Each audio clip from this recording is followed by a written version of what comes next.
Hello friends, कैसे हो? आशा करता हूँ आप सभी स्वस्थ होंगे, अच्छे होंगे, साथ ही हमारी क्लासों के साथ में जुड़े भी होंगे। यदि आपने चैनल को सब्सक्राइब नहीं किया है तो चैनल को सब्सक्राइब करें ताकि सबसे पहले क्लास आप तक पहुंचे। तो देखिए, पिछली क्लास का हमारा जो टॉपिक था वो चल रहा था फ्यूचर टेंस। फ्यूचर टेंस के बारे में हमने पढ़ लिया था। हमने ये पढ़ा था कि फ्यूचर टेंस है वो आधुनिक व्याकरण में सम्मिलित नहीं किया गया है, लेकिन सुविधा के लिए इसे हम क्या करते हैं, टेंस के अंदर पढ़ते हैं। और फ्यूचर टेंस में जो पहला उसका उपप्रकार था फ्यूचर सिंपल, उसके बारे में हमने पढ़ लिया था कि फ्यूचर सिंपल की पहचान होती है गा ये गी। उसका स्ट्रक्चर अफर्मेटिव सेंटेंस के लिए पढ़ा था, जिसमें हमने हेल्पिंग वर्ब देखी थी विल और सेल।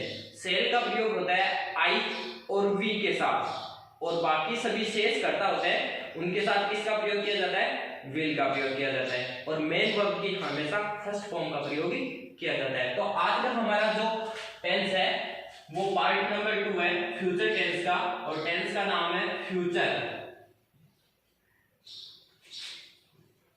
कंटिन्यूअस। देखिए, कंटिन्यूअस से आपको पता चल रहा है कि कार्य क्या रहेगा, जारी रहेगा। और फ्यूचर यानी होता है भविष्य, तो भविष्य में कार्य क्या होगा, जारी रहेगा। तो फ्यूचर कंटिन्यूअस टेंस। अब हम प्रेजेंट टेंस और पास्ट टेंस हमें पढ़ते आ रहे हैं कि जो कंटिन्यूअस टेंस है कहीं पर भी हमें मिल जाए तो उसकी पहचान क्या होती है। तो सबसे पहले हम देखते हैं उसकी पहचान। तो प्रेजेंट में और पास्ट में जहां पर हमें मिल रहा था वहां पे क्या थी, इसकी पहचान ये थी रहा,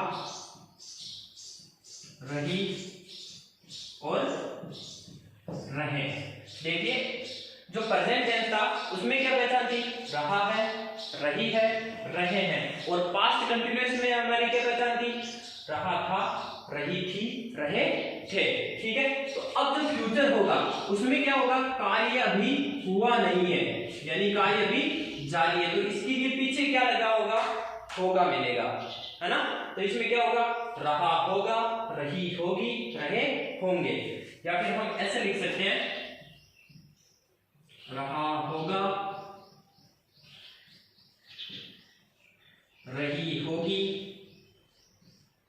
या रहे होंगे। ये हमारी होती है इसकी पहचान। ठीक है। तो किसी भी सेंटेंस में किसी भी वाक्य में पीछे क्या मिलेगा, रहा है, रही है, रहे हैं, और अंत में क्या मिलना है, गा गे गी, यानी होगा, होगी, होंगे। या फिर हम बोल सकते हैं रहा होगा, रही होगी, रहे होंगे। तो अब हम इसके बारे में देखते हैं कि इसका स्ट्रक्चर, तो इसकी संरचना क्या होती है। तो संरचना देखें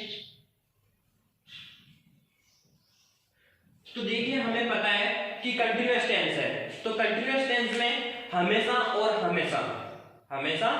हमेशा किसका फॉर्म का प्रयोग किया जाता है, आईएनजी फॉर्म का। तो हमें ये पता है कि कंटिन्यूअस टेंस में फोर्थ फॉर्म का प्रयोग होगा। तो सबसे पहले जो स्ट्रिक्ट होगा उसमें क्या होगा, सब्जेक्ट हम लिखते आ रहे हैं, तो सबसे पहले लिखा जाएगा सब्जेक्ट यानी कर्ता।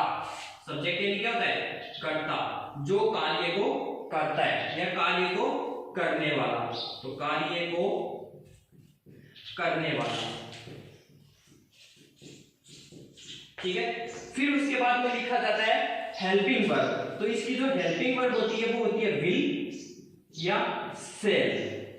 और साथ में क्योंकि कंटिन्यूअस है तो इन दोनों के साथ में क्या जुड़ेगी, बी फॉर्म जुड़ेगी, will be shall be, will be shall be. Continuous tense है तो कौन सी फॉर्म का प्रयोग होगा, आईएनजी फॉर्म का।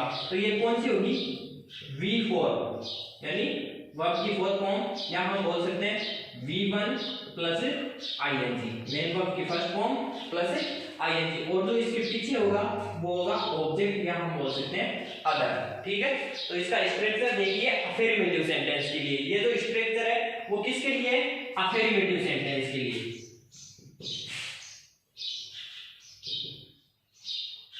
अफर्मेटिव सेंटेंस के लिए यानी सकारात्मक वाक्य।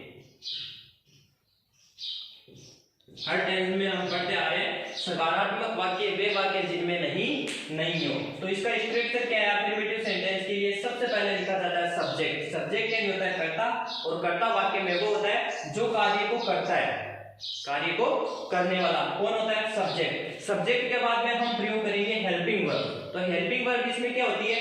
Will, be, shall, be. ठीक है, अब इसके हम प्रयोग की बात करें तो हमें पता है कि फ्यूचर सिंपल में हमने पढ़ा था कि आई और वी के साथ, आई और वी के साथ किसका प्रयोग किया जाता है? शैल का। तो यहीं पर भी वही रूल है, आई और वी के साथ किसका प्रयोग किया जाएगा? शैल बी का। किसका? शैल बी का। और शेष सभी जो करता होंगे, बाकी सभी करता है, उनके साथ में किसका प्रयोग किया जाएगा? विल बी का। शेष सभी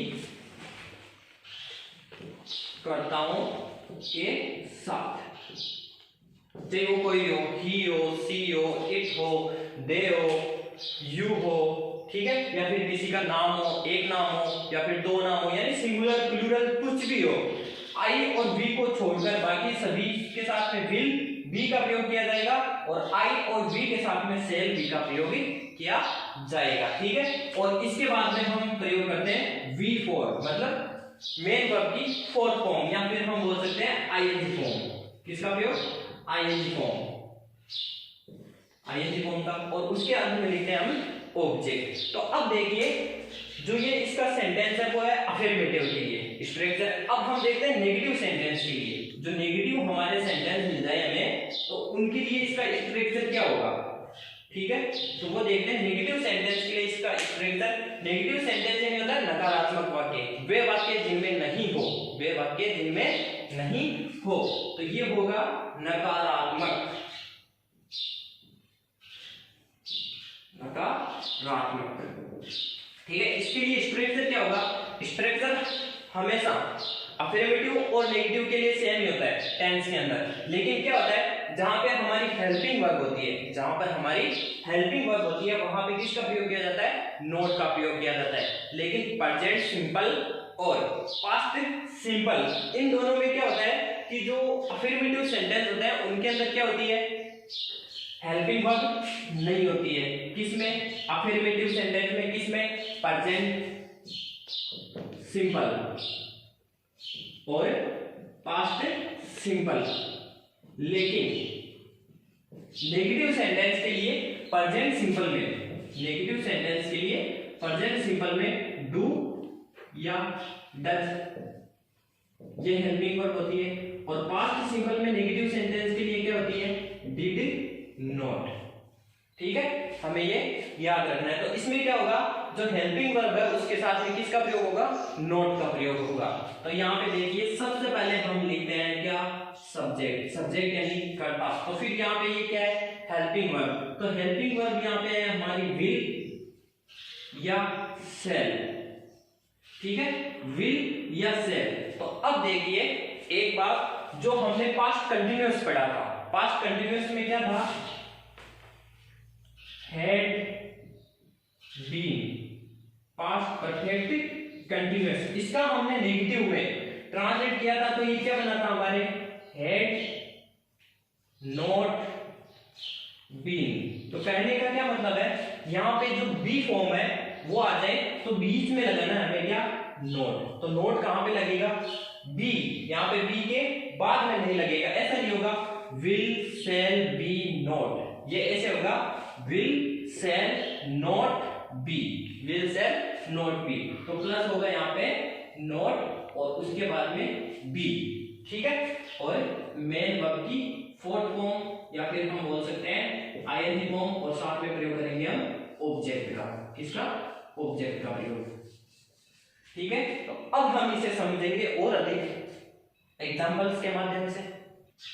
अब देखिए जो फ्यूचर कंटीन्यूअस टेंस है उसे हम एग्जांपल्स के माध्यम से देखते हैं। तो एग्जांपल्स, एग्जांपल नंबर फर्स्ट, मैंने पहला एग्जांपल लिया है, हिंदी में ले रहा हूं सेंटेंस। वह कल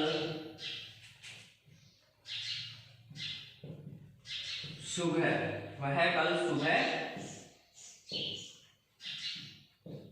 खेलता रहेगा, वह कल सुबह खेलता रहेगा। दूसरा एग्जांपल ले रहा हूं मैं,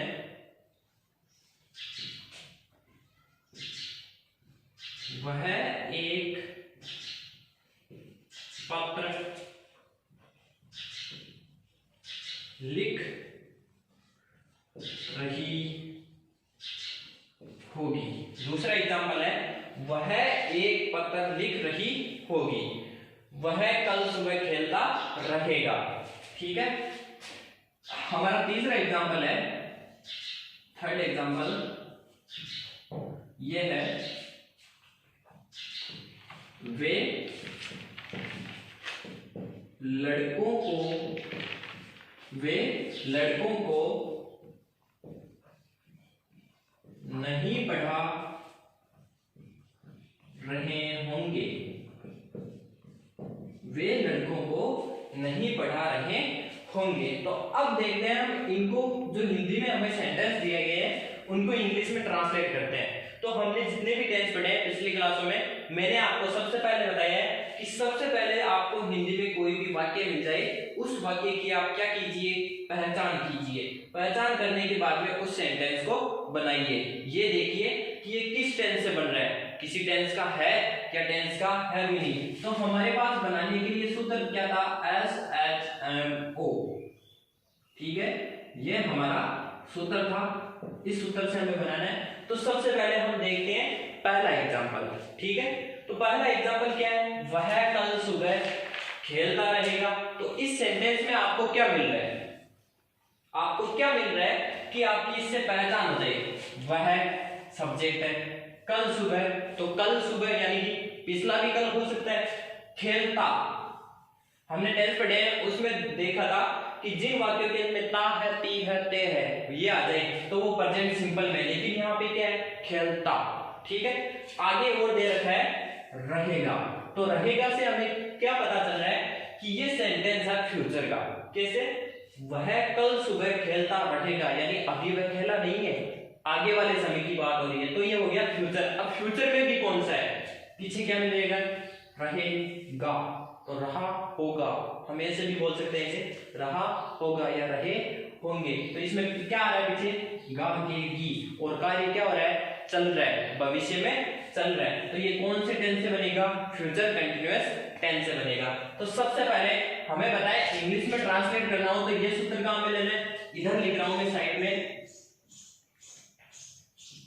सबसे पहले लिखना है हमें सब्जेक्ट, सब्जेक्ट के बाद में लिखना है हेल्पिंग वर्ब, उस टेंस की हेल्पिंग वर्ब, फिर उसके बाद में मेन वर्ब, और फिर उसके बाद में ऑब्जेक्ट। तो देखिए सबसे पहले हम लिखते हैं सब्जेक्ट कि इस हमारा ये वाक्य है उसे हमें पहचान हो गई कि फ्यूचर कंटिन्यूअस टेंस से बनेगा, क्योंकि यहाँ पे क्या है, रहेगा, भविष्य में कार्य क्या है, जारी है। तो सबसे पहले लिखिए सब्जेक्ट, सब्जेक्ट इसमें कार्य कौन कर रहा है, वह।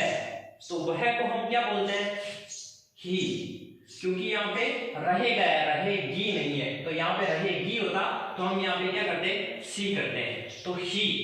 अब हम देखिए इस टेंस की हेल्पिंग वर्ब क्या होती है, सब्जेक्ट, तो सब्जेक्ट लिख दिया। अब इसके बाद में हेल्पिंग वर्ब, हेल्पिंग वर्ब होती है विल बी, शैल बी। यदि शैल का प्रयोग आई और वी है तो उसके साथ में किसका प्रयोग होना है, शैल का प्रयोग होना है। यदि आई और वी नहीं है तो बाकी सभी के साथ में किसका प्रयोग होना है, विल का। और सेंटेंस देख लीजिए कौन सा है, सेंटेंस हमारा अफर्मेटिव सेंटेंस है, क्योंकि वाक्य में क्या नहीं है, नहीं है। तो ही विल बी। देखिए सबसे पहले हमने लिखा सब्जेक्ट, ही लिख दिया, फिर उसके बाद में हेल्पिंग वर्ब वी, बी लगा दी, ही के साथ में विल बी का प्रयोग होगा तो विल बी लगा दी। फिर उसके बाद में देखिए मेन वर्ब, मेन वर्ब यानी मुख्य कार्य, कि जो कार्य हम कर रहे हैं, क्रिया है, वो क्या है इसमें, क्रिया। तो क्रिया क्या है इसमें, खेलना, खेलना ही तो एक क्रिया है, तो इसमें क्रिया होगी, खेलने को हम बोलते हैं playing. He will be playing, he will be playing। अब क्या बचा वाक्य में, समय बचा है। तो जो अदर यानी जो बचे वाक्य में, वो का मतलब होता है ऑब्जेक्ट, या फिर हम बोल सकते हैं अदर। जो वाक्य में बचे वो क्या लिखना है, बाद में लिखना है। तो अब क्या बच रहा है, कल सुबह। तो कल सुबह एक फ्यूचर है, तो फ्यूचर में हम किसका प्रयोग करेंगे, टुमारो, टुमारो मॉर्निंग। देखिए सेंटेंस को दोबारा देख लीजिए, he will be playing tomorrow morning, कल सुबह वह खेलता रहेगा। अब देखिए मैंने आपको एक बार पिछली क्लास में बताया था कि जो टेंस के सेंटेंस होते हैं उन्हें सब्जेक्ट लिख के पीछे से भी हम बनाते हैं। तो इसको देखते हैं कि सब्जेक्ट बना के, तो सबसे पहले सब्जेक्ट लिखिए ही, ठीक है। फिर उसे पीछे से बनाते चलिए, तो रहेगा तो क्या होगा, विल बी, रहेगा तो हम क्या लिखते हैं, विल बी। अब खेलना, तो खेलना को क्या होता है, विल बी के साथ में कौन सी फॉर्म आती है, फोर्थ फॉर्म, तो प्ले का क्या हो जाएगा, playing, he will be playing, रहेगा विल बी खेलना, प्लेइंग। कल सुबह, तो कल सुबह को क्या हो गया, टुमारो मॉर्निंग, ठीक है। तो देखिए जो टेंस का सेंटेंस है उसे हम सब्जेक्ट लिखकर पीछे से भी बना सकते हैं, ठीक है। जो भी आपको अच्छा लगे वो लिख लीजिए। दूसरा सेंटेंस है हमारा, वह एक पत्र लिख रही होगी, वह एक पत्र लिख रही होगी। तो सबसे पहले लिखिए आप सब्जेक्ट, एस का मतलब सब्जेक्ट, तो यहाँ पे सब्जेक्ट क्या है, ही। अब देखिए यहाँ पे सब्जेक्ट ही लिखना है या फिर शी लिखना है, तो वह रही होगी यानी कि क्या है, लड़की है ना, तो फीमेल है तो यहाँ पे क्या आएगा, सी, सी। और सी के साथ में हमें पता है किसका प्रयोग करते हैं, विल बी का, विल बी का, क्योंकि यहाँ पे क्या है, रही होगी, रही होगी तो फ्यूचर कंटीन्यूअस टेंस से बनेगा, तो विल बी। फिर क्रिया, पीछे से चलते रहिए, क्रिया, क्रिया को हम यहाँ पे लिखना, तो लिखना को हम लिखते हैं राइट, और यहाँ पे फोर्थ फॉर्म का प्रयोग करें तो क्या होगा, राइटिंग। एक पत्र, तो ए लेटर, ए लेटर, दोबारा देख लीजिए, he will be writing a letter. सबसे पहले सब्जेक्ट, तो सब्जेक्ट मैंने लिख दिया ही, फिर उसके बाद में हेल्पिंग वर्ब, तो सी के बाद में हेल्पिंग वर्ब क्या आती है, सी के लिए विल बी, क्योंकि फ्यूचर कंटीन्यूअस टेंस है तो फ्यूचर कंटीन्यूअस टेंस के लिए दो हेल्पिंग वर्ब होती है, विल बी, शैल बी, तो विल बी का प्रयोग हो गया सी के साथ में। फिर उसके बाद में एम का मतलब क्या होता है, मेन वर्ब यानी मुख्य क्रिया, तो क्रिया यहाँ पे क्या थी, लिखना, और लिखना को हम बोलते हैं राइट, और विल बी के साथ में कंटीन्यूअस टेंस है तो कंटीन्यूअस टेंस के लिए हम आईएनजी फॉर्म का प्रयोग करेंगे, तो राइटिंग। फिर बाद में बचा गया object, a letter, he will be writing a letter, कल वह एक पत्र लिख रही होगी, ठीक है।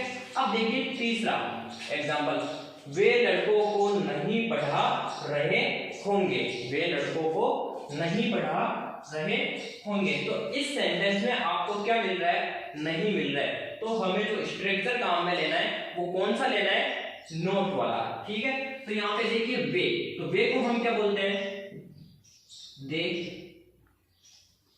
ठीक है। दे के साथ में किसका प्रयोग होगा, विल का प्रयोग होगा, क्योंकि यहाँ पे आई और वी नहीं है, यदि आई और वी होते तो हम किसका प्रयोग करते हैं, शैल का, तो विल बी। अब यहाँ पे क्या है, नहीं है, तो नहीं के लिए हम किसका प्रयोग करेंगे, नोट, हमें पता है विल और बी इन दोनों के बीच में नोट का प्रयोग करेंगे, दे will not B, they will not B. अब देखिए आप क्रिया, क्रिया यहाँ पे क्या है, पढ़ा, है ना, पढ़ना नहीं है पढ़ाना है, तो पढ़ाना को हम बोलते हैं टीच, और टीच आईएनजी फॉर्म में तो मैंने टीच का कर दिया टीचिंग। वे नहीं पढ़ा रहे होंगे, इतना आ गया। अब क्या बच रहा हमारा ऑब्जेक्ट, लड़कों को, तो यहाँ पे क्या होगा, the boys, the boys, they will not be teaching the boys, वे लड़कों को नहीं पढ़ा रहे होंगे। अब देखिए इसका नेगेटिव सेंटेंस, हम चाहे तो इस सेंटेंस को भी नेगेटिव में चेंज कर सकते हैं, जैसे कि देखिए यहाँ पे ये सेंटेंस ऐसे हो जाता, वह एक पत्र नहीं लिख रही होगी, यहाँ पे क्या मिल जाता हमें, नहीं मिल जाता, ठीक है। तो ये सेंटेंस कैसे बनता, यहाँ पे विल बी है ना, इसके बीच में क्या हो जाता, हमें मिलता नोट, तो ये सेंटेंस कैसे होता, she will not be writing a letter. Tense में चार प्रकार के सेंटेंस होते हैं, अफर्मेटिव, नेगेटिव और इंट्रोगेटिव। इंट्रोगेटिव यानी जिसमें पर्सन पूछे, तो इसमें क्या होगा, यदि इसमें क्या जुड़ेगा, आगे क्या जुड़ेगा किसी भी सेंटेंस में, क्या वह एक पत्र लिख रही होगी सेंटेंस, तो इसका क्या होगा, जो हेल्पिंग वर्ब होती है सभी टेंस में सभी प्रकार के, आगे यदि हमें क्या मिल जाए, जवाब क्या हो, क्या हो, तो इसमें हेल्पिंग वर्ब को क्या लिया जाता है आगे, तो इसका स्ट्रक्चर क्या हो जाएगा इंट्रोगेटिव सेंटेंस के लिए, helping verb, subject, main verb, object. ठीक है, तो हेल्पिंग वर्ब को हमें आगे लाना है, तो हेल्पिंग वर्ब इसमें क्या है, will see be, will see be writing a letter.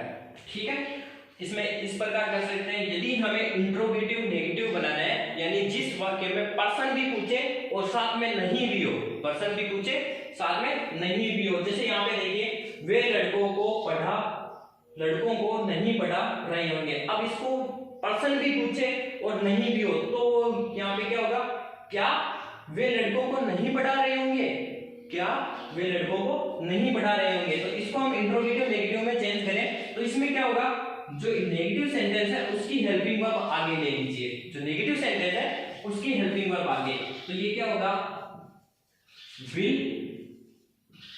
They not be teaching the